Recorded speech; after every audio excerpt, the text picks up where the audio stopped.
you on keto the same as you kind of said about all diets, or does keto stand in a bucket of its own? And I ask this in part because a lot of doctors kind of prescribe keto as a diet for certain people that have epilepsy and certain types of inflammation and brain-related issues. Okay, so epilepsy is a specific case.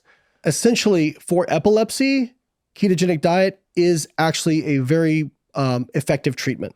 It provides a usable substrate, ketones, for the brain, and they see it decrease the incidence of epilepsy. In fact, my friend that I've referenced, Dom D'Agostino, he actually started studying the ketogenic diet as for deep water Navy SEAL divers, because a lot of those divers at depth get seizures.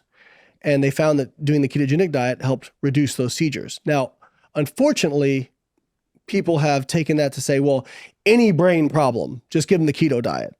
There's way less evidence to support it for other brain problems. But let's talk about, there's a lot of claims around the keto diet, low carb diets. It seems to function for fat loss the same way as other diets, through a calorie deficit. There have been several really well done randomized control trials, as well as a couple of meta-analyses now.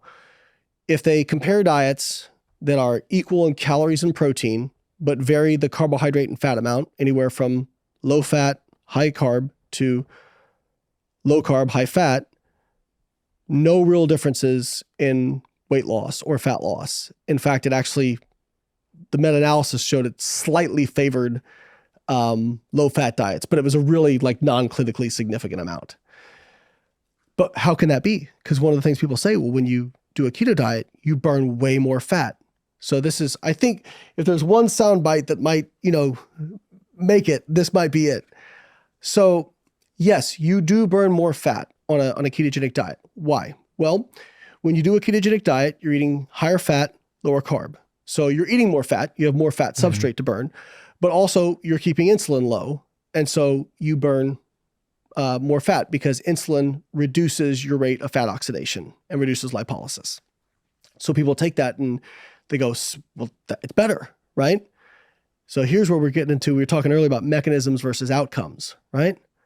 But when we look at these studies where they actually measure the outcome of fat loss, they don't see differences between low carb and low fat.